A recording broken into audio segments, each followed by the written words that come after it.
Good evening all of you. Let's start today session.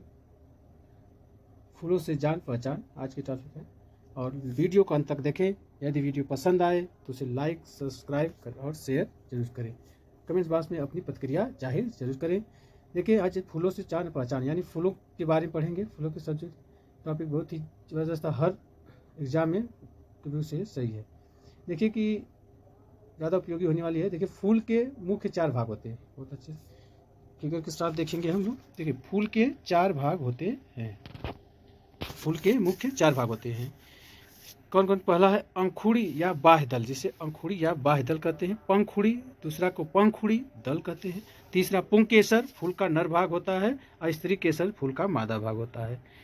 अंकुड़ी बाह्य दल होता है, एकदम बाहरी भाग देखेंगे। पंखुड़ी जो होता है दल होता है। पुंकेसर फूल का नर भाग, स्त्री केसर फूल का मादा भाग। फिगर में देखिए पुंकेसर क्या है तो देख लें। अब पंखुड़ी जो दल है, ये जो पत्तियाँ होते हैं खिल वो है तो देखिए दल है पंखुड़ी। स्त्री केसर जो एकदम मध्य भाग होता है जाके। और देखिए अंकुड़ी जो बाह्य दल एकदम जो हरा सा रहता है नीचे, वो है आपका अंकुड़ी या बाह्य दल। पुष्पासन, जिसमें एक डंठी के आगे उस पर पुष्प का रहता है, उसी को पुष्पासन कहते हैं। एकदम देख लीजिए, उसके साथ लेना चाहे तो ले ले। फिगर को जूम कर दे रहे हैं, देख लीजिए। तो देखिए फिगर पुंकेसर है। पुंकेसर देखें दो तरफ से पुंकेसर कहते हैं। और पंखुड़ी जो होती है, पंखुड़ी या दल जो है पत्तियाँ। और आपका देखेंगे स्त्री केसर में है स्त्री केसर। और अंकुड़ी या बादल जो ग्रीन कलर का होता है बाहर, वही है। और उसमें जो खींच से निकला रहता है, डंठल में रहती है सटा, उसी पर आधारित रहता है, उसी को पुष्पासन कहते हैं। पुंकेसर के समूह चक्र को पुमंग कहते हैं। पुंकेसर के समूह चक्र को पुमंग कहते हैं और स्त्री केसर के समूह चक्र को जायांग कहते हैं। तो ये पूछा था पुंकेसर के समूह चक्र को क्या कहते हैं, तो पुमंग या पुमंग किसे कहते हैं? पुंकेसर के समूह चक्र को। और स्त्री केसर के समूह चक्र को जायांग कहते हैं। देखिए पुतंतु जो इसमें रहता है, फिर वहाँ कर तो उसे पुतंतु कहते हैं। और परागकण इसी में स्थिर रहता है। आगे देखिए एकदम तिकाग्र में परागकण क्या रहते हैं, उसमें पराग कोश में क्या होंगे? परागकण। वर्तिकाग्र, फूल का जो एकदम रहता है उसे वर्तिकाग्र कहते हैं। बीच वाले भाग को वर्तिका कहते हैं।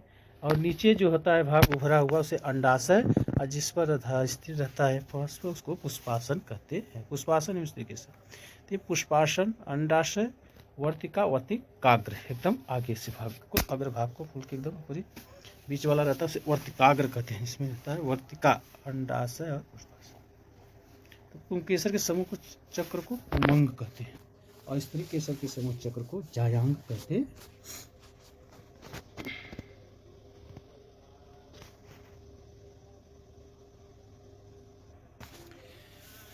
परागकण वर्तिकाग्र पर पहुंचकर, परागकण जो है पराग कोश से निकलकर परागकण वर्तिकाग्र पर पहुंचकर अंकुरित होते हैं, जिसे निषेचन कहते हैं। वर्तिकाग्र क्या है?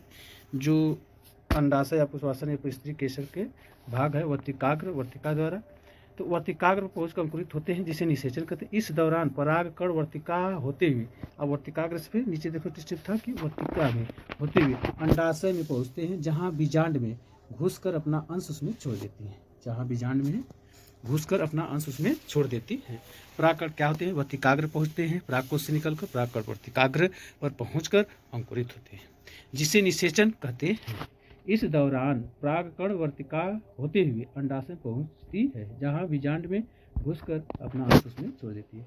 देखिए यहाँ फिगर, ये परागकोश से परागकण है, जहाँ कहाँ वर्तिकाग्र में पहुंचता है। तो ये वर्तिकाग्र से होते, वर्तिका से होते हुए देखिए अंडाशय में आ रहा है या पुष्पाशय अंडाशय में जाता है, जहाँ आकर उसमें अंश कुछ छोड़ देता है, बीच के अंश को छोड़ देता है और बीजांड को घुसकर अपना अंश उसमें छोड़ देता है। फिर पराग नलिका में 2 नर युग्मक होते हैं। इनमें से एक मादा युग्मक से मिलकर युग्मनज बनाता है। इसके विकास से भ्रूण बनता है, जिससे नए पौधे का निर्माण होता है। पराग नलिका में 2 नर युग्मक होते हैं। इनमें से एक मादा युग्मक से मिलकर युग्मनज बनाता है।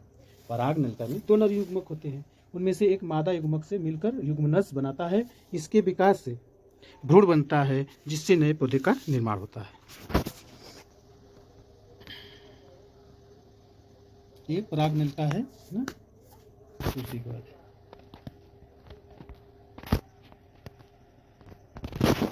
पूर्ण फल। पूर्ण फल क्या होते हैं? वह फूल जिसमें पंखुड़ी, अंकुड़ी, पंखुड़ी मतलब दल, अंकुड़ी, बाह्य दल, पुंकेसर और स्त्री केसर चारों उपलब्ध हों, उसे पूर्ण फल कहते हैं। वह फूल जिसमें पंखुड़ी, बाह्य दल, अंकुड़ी, बाह्य दल, पंखुड़ी, दल और पुंकेसर और स्त्री केसर चारों उपलब्ध होते हैं, उन्हें पूर्ण फल कहते हैं। अपूर्ण फल वह फल जिसमें पंखुड़ी, अंकुड़ी, पुंकेसर और स्त्री केसर यानी चारों में से कोई अनुपस्थित होते हैं हो, चारों में से कोई भी अनुपस्थित हो तो उसे अपूर्ण फल कहते हैं, सॉरी अपूर्ण फूल कहते हैं।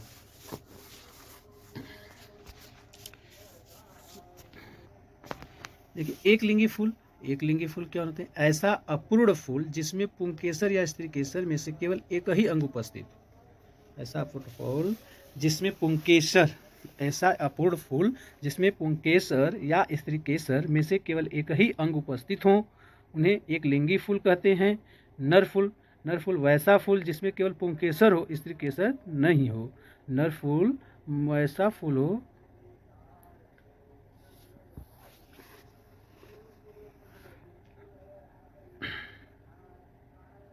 जिसमें केवल पुंकेसर हो, स्त्री केसर न हो, उसे नर फूल कहते हैं। मादा फूल वैसा फूल जिसमें केवल स्त्री केसर हो, पुंकेसर नहीं हो। स्त्री केसर हो, पुंकेसर नहीं हो, उसे मादा फूल कहते हैं। द्विलिंगी फूल। द्विलिंगी फूल ऐसा फूल जिसमें पुंकेसर और स्त्री केसर दोनों हो, पुंकेसर और स्त्री केसर दोनों हो, उसे द्विलिंगी फूल कहते हैं। जिसमें बस पुंकेसर होगा तो नर फूल कहलाएगा, और जिसमें बस केवल स्त्री केसर होगा वो मादा फूल कहलाता है। अब द्विलिंगी फूल भी ऐसा फूल जिसमें पुंकेसर और स्त्री केसर दोनों होते हैं। और लिंगी फूल में क्या होता है? वैसा फूल जिसमें स्त्री केसर और पुंकेसर दोनों नहीं हो, न स्त्री केसर हो नहीं पुंकेसर हो। और लिंगीय फूल वैसा फूल जिसमें स्त्री केसर और पुंकेसर दोनों नहीं हो, उन्हें अलिंगी चुनिए। सही उत्तर को चुनिए। फूल का नर भाग है, फूल का नर भाग है अंकुड़ी, ये तो बाह्य दल, पंखुड़ी, दल, पुंकेसर, यही है फूल का नर भाग। स्त्री केसर तो चार ये तो फूल के भाग होते हैं, जिसमें नर भाग उसका पुंकेसर होता है। फूल का नर भाग पुंकेसर होता है। फूल का मादा भाग है, फूल का मादा भाग है पुंकेसर, तो नर भाग हो गया। और स्त्री केसर यही मादा भाग है, स्त्री केसर। अंकुड़ी क्या होता है? बाह्य दल होता है, पंखुड़ी दल होता है।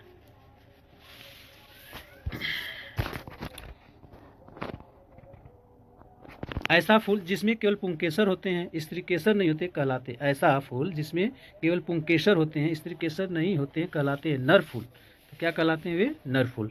मादा फूल और लिंगी फूल। तो मादा फूल जिसमें स्त्री केसर होते हैं, पुंकेसर न हो, उसे मादा फूल कहते हैं।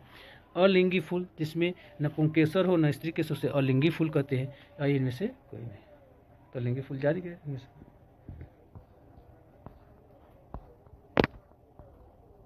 ऐसा फूल जिसमें पुंकेसर स्त्री केसर दोनों उपस्थित होते हैं, उन्हें क्या कहते हैं?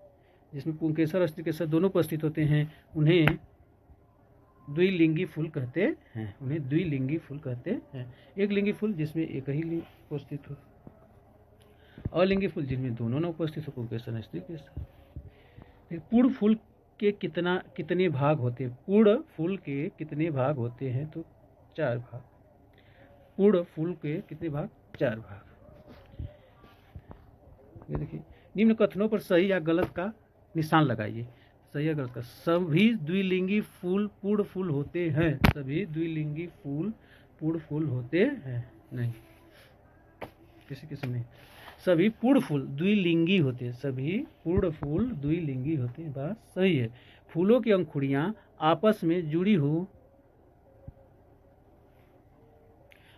फूलों की अंकुड़ियां जो हैं बाह्य दल आपस में जुड़ी हों, तो पंखुड़ियां भी आपस में जुड़ी होती हैं। तो पंखुड़ियां आपस में क्या होती है? जुड़ी हुई होती हैं। ये बात तो गलत, बात गलत है, ये गलत है। धतूरा फूलों में, धतूरा, बैगन, लौकी के फूलों में से कौन सा फूल पूर्ण है तथा कौन सा पूर्ण पता। जय हिंद, जय भारत। यदि वीडियो पसंद आए तो इसको लाइक शेयर करना, सब्सक्राइब करना न भूलें और अपनी प्रतिक्रिया कमेंट्स बॉक्स में जरूर जाहिर करें। जय हिंद, जय भारत, सत श्री अकाल, जय हिंद, वंदे।